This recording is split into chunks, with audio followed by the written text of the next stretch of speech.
ದೇಶದ ಎಲ್ಲ ರಾಜಧಾನಿಗಳಿಗೂ ಕೂಡ ಕಟ್ಟೆಚ್ಚರವನ್ನು ವಹಿಸಲಾಗಿದೆ. ದೆಹಲಿ, ಮುಂಬೈ, ಕೋಲ್ಕತ್ತಾ ಸೇರಿ ಹಲವು ಸ್ಥಳಗಳಲ್ಲಿ ಪೊಲೀಸರಿಂದ ಹೈ ಅಲರ್ಟ್. ಉತ್ತರ ಪ್ರದೇಶದ ಅಯೋಧ್ಯೆಯ ರಾಮ ಮಂದಿರಕ್ಕೂ ಕೂಡ ಪೊಲೀಸರಿಂದ ಭದ್ರತೆ ಹೆಚ್ಚಳ. ದೇಶದ ಪ್ರಮುಖ ಸ್ಥಳಗಳಲ್ಲಿ ಜನ ಸೇರುವಂತಹ ಜಾಗದಲ್ಲಿ ಎಚ್ಚರಿಕೆಯನ್ನು ವಹಿಸಲಾಗಿದೆ. ಸಹಜವಾದಂತಹ ಬೆಳವಣಿಗೆಗಳಿವೆಲ್ಲವೂ ಕೂಡ ದೆಹಲಿಯಲ್ಲಾದಂತಹ ಸ್ಫೋಟ ಕಾರಣ ಗೊತ್ತಾಗ್ತಾ ಇಲ್ಲ, ಉದ್ದೇಶ ಗೊತ್ತಾಗ್ತಾ ಇಲ್ಲ. ಅದರ ನಡುವೆ ಇಂತಹ ಸ್ಫೋಟ ಸಂಭವಿಸಿದಂತಹ ಸಂದರ್ಭದಲ್ಲಿ ಕೈಕಟ್ಟಿ ಕೂತುಕೊಳ್ಳೋದಕ್ಕೂ ಕೂಡ ಸಾಧ್ಯವಿಲ್ಲ. ನೀವು ಕೂಡ ದೃಶ್ಯವನ್ನು ಗಮನಿಸ್ತಾ ಇದ್ದೀರಿ. ಅಯೋಧ್ಯೆಯ ಶ್ರೀರಾಮ ಮಂದಿರ ಇದು.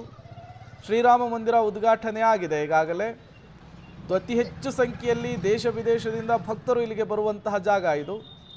ಈಗ ಉತ್ತರ ಪ್ರದೇಶದ CM ಯೋಗಿ ಆದಿತ್ಯನಾಥ್ ಅವರು ಸ್ಪಷ್ಟವಾಗಿ ಹೇಳಿದ್ದಾರೆ, ಎಲ್ಲ ಕಡೆಗಳಲ್ಲೂ ಕೂಡ ಎಚ್ಚರಿಕೆಯನ್ನು ವಹಿಸಬೇಕು ಅಂಥೇಳಿ.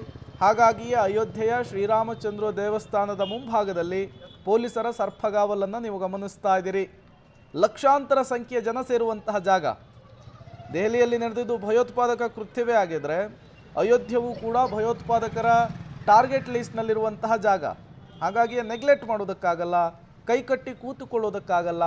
ಏನೆಲ್ಲ ಮುಂಜಾಗ್ರತಾ ಕ್ರಮಗಳನ್ನು ತೆಗೆದುಕೊಳ್ಳಬೇಕೋ ಆ ಎಲ್ಲ ಕ್ರಮಗಳನ್ನು ಕೂಡ ದೇಶದ ಉದ್ದಗಲಕ್ಕೂ ಈಗ ಪೊಲೀಸರು ತೆಗೆದುಕೊಳ್ತಾ ಇದ್ದಾರೆ. ಆಯಾ ರಾಜ್ಯದಲ್ಲಿ ಸರ್ಕಾರಗಳು ತೆಗೆದುಕೊಳ್ತಾ ಇದ್ದಾವೆ. ಅಯೋಧ್ಯೆಯ ಶ್ರೀರಾಮಚಂದ್ರ ದೇವಸ್ಥಾನದ ಮುಂಭಾಗದ ದೃಶ್ಯವನ್ನು ಒಂದು ಕಡೆ ಗಮನಿಸ್ತಾ ಇದ್ದೀರಿ.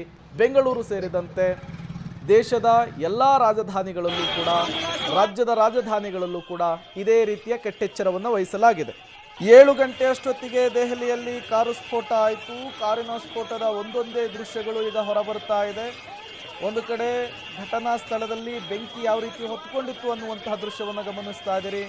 ಮತ್ತೊಂದು ಕಡೆ ಗಾಯಾಳುಗಳು ಛಿದ್ರವಾಗಿ ಬಿದ್ದಿದ್ರು. ತತ್ಕ್ಷಣಕ್ಕೆ ಅವರನ್ನು ಆಸ್ಪತ್ರೆಗೆ ದಾಖಲಿಸುವಂತಹ ಕೆಲಸಗಳು ಕೂಡ ಆಗಿದೆ. ಬಟ್ ಈ ಘಟನೆಗೆ ಕಾರಣ ಏನು, ತನಿಖೆಯ ಮೂಲಕ ಗೊತ್ತಾಗಬೇಕಿದೆ.